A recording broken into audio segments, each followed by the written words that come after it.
पूर्ण नेत्र चिकित्सा का यहाँ पे सारा कुछ इंतज़ाम उपलब्ध है। बिहार में अब आँख से जुड़ी हुई हर बीमारी का इलाज अच्छे उचित दाम पर सारी तरह की सर्जरीज आपको एक ही छत के नीचे मिलती है। चाहे वो कैटरैक्ट हो, चाहे वो रेटिना हो, चाहे वो ग्लॉकोमा या काला मोतिया। अपना काम निरंतर हम लोग बेहद ईमानदारी, लगन और निष्ठा के साथ कर रहे हैं। नमस्कार, आप देख रहे हैं सच टॉक्स और मैं आपके साथ सुधांशु शेखर। देखिए, आंखें बहुत अनमोल होती है क्योंकि इसी से हम दुनिया के जो रंग हैं वो देखते हैं। लेकिन इन दिनों भागदौड़ भरी जिंदगी में और साथ ही मोबाइल के बढ़ते टाइम स्क्रीन के कारण जो है आंखों पर काफ़ी ज़्यादा असर पड़ता है। युवाओं पे इसका खासा असर होता है। और अभी हम दृष्टिकुंज नेत्रालय पटना में हैं, जहाँ पर आधुनिक तकनीक के साथ एक्सपीरियंस डॉक्टर के साथ जो है यहाँ पे तमाम आंखों का इलाज जो है वो होता है। हमारे साथ यहाँ के डायरेक्टर जो हैं निम्मी रानी हैं। इनसे बात करेंगे और जानेंगे कि क्या कुछ तकनीकी सुविधाएं हैं और क्या कुछ अलग और ख़ास जो है वो तमाम नेत्रालय से इसको अलग बनाती है। स्वागत है निम्मी जी आपका। जी, आपके दर्शकों को मेरा नमस्कार। क्या कुछ अलग और ख़ास है, क्योंकि बहुत सारे और भी नेत्रालय हैं, तो दृष्टिकुंज नेत्रालय ऐसा क्या कुछ अलग और ख़ास कर रहा है?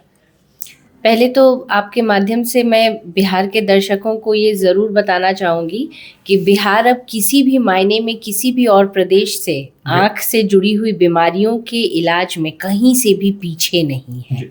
ये जो हर छोटी छोटी घटना के लिए और छोटी छोटी बीमारियों के लिए जो लोग चेन्नई और दिल्ली और कलकत्ता का रुख करते हैं, उन तक ये संदेश पहुंचना बहुत ज़रूरी है कि बिहार में अब आँख से जुड़ी हुई हर बीमारी का इलाज अच्छे उचित दाम पर है ना। क्योंकि जब भी बीमारी के इलाज की बात करते हैं तो एक जो फाइनेंशियल जो एक ट्रबल है वो भी एक मायने रखता है।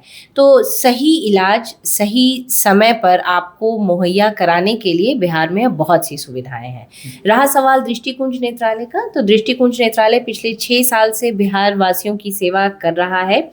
इसकी सबसे बड़ी बात हमारे हॉस्पिटल की जो 2-3 मुख्य बातें हैं जो औरों से थोड़ी अलग हैं, वो ये कि एक तो ये कंप्लीट आई हॉस्पिटल है। पूर्ण नेत्र चिकित्सा का यहाँ पे सारा कुछ इंतज़ाम उपलब्ध है।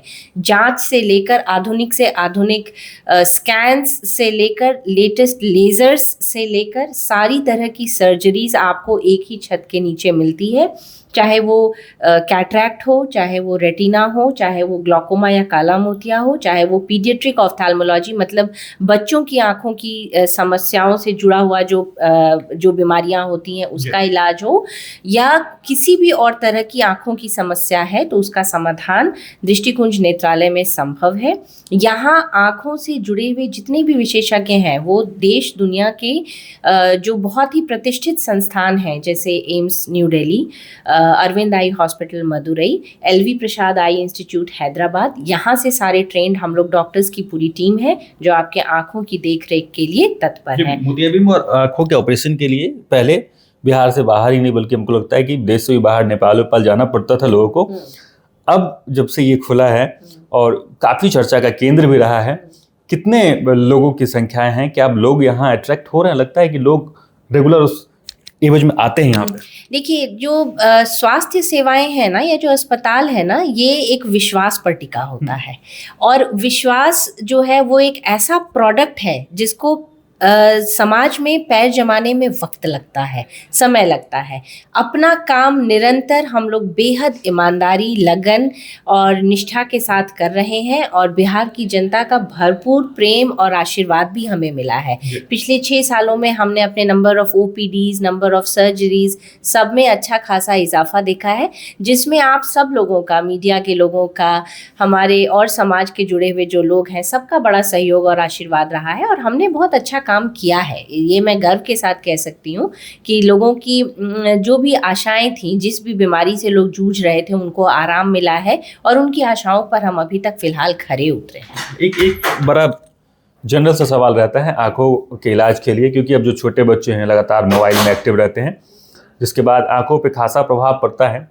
तो उन पेरेंट्स के लिए क्या कुछ आप कहना चाहेंगे जो छोटे बच्चे ज़्यादा टाइम मोबाइल में व्यतीत करते हैं? वैसा ही मोबाइल छोड़ना भी ज़रूरी नहीं है, क्योंकि अब तो पढ़ाई भी लिंक हो चुका है।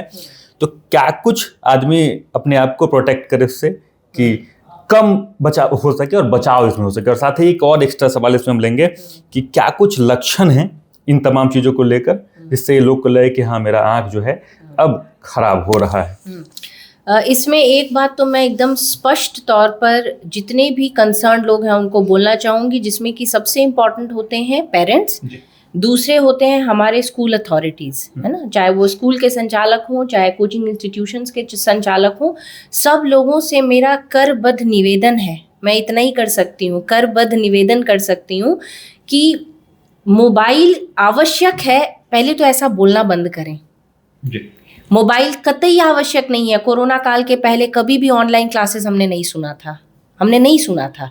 कोरोना अपने साथ साथ इस एक डेंजरस इविल को हमारे सोसाइटी में लेकर आ गया है। कोरोना तो शायद जा रहा है लेकिन अपने पीछे इस असुर को छोड़ गया।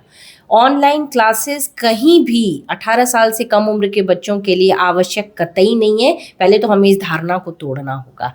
इसके साथ ही मैं ये जोड़ना चाहूँगी कि अगर स्क्रीन टाइम आपके बच्चे का पर डे आधे घंटे 1 घंटे से ज़्यादा है, वो चाहे बहाना ऑनलाइन क्लासेस हो, चाहे ऑनलाइन कोचिंग हो, चाहे जो भी हो, तो आप अपने बच्चे को मायोपिया नाम की घातक बीमारी और समस्या से आप नहीं बचा सकते हैं, है ना।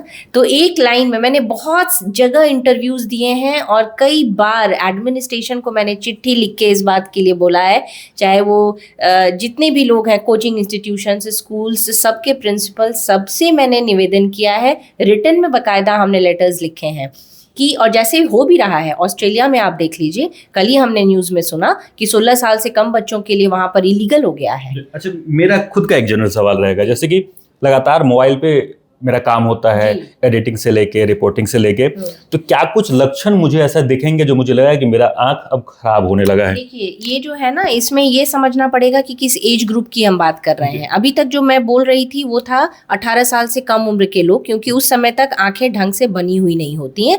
तो जो छोटे बच्चे होते हैं या टीनेजर्स हैं, उनकी आंखों पर मोबाइल का इस्तेमाल एक डेंजरस सिचुएशन, जिसको कि हम मायोपिया बोलते हैं, उसकी तरफ उनकी आंखों को लेके जाता है। लेकिन जब हम एडल्ट हो गए, 18-20 साल से उम्र जब हमारी ज़्यादा हो गई, तभी भी स्क्रीन टाइम का जो असर है वो आंखों पर ख़राब ज़रूर होता है, लेकिन वो कोई ऐसी घातक या बहुत चिंताजनक परिस्थिति नहीं होती है। हाँ, जब आपका अगर स्क्रीन टाइम बहुत ज़्यादा है तो आई स्ट्रेन होगा, आँखों के आसपास दर्द होगा, आँखों में ड्राइनेस होगा, आँखें बार बार लाल होंगी, उससे पानी आएगा, एलर्जीज़ हो सकती हैं।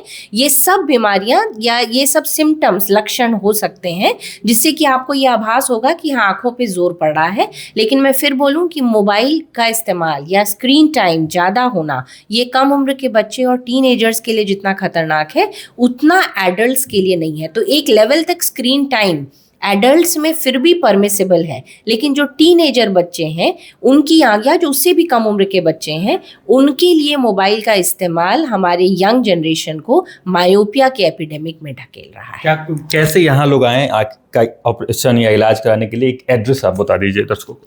हमारा हॉस्पिटल दृष्टिकुंज नेत्रालय के नाम से है और ये सगुना मोड़ गोलंबर पहुंचकर एक बिल्डिंग है जिसमें हम नीचे में KFC भी है, तो एक अच्छा लैंडमार्क है यहाँ का।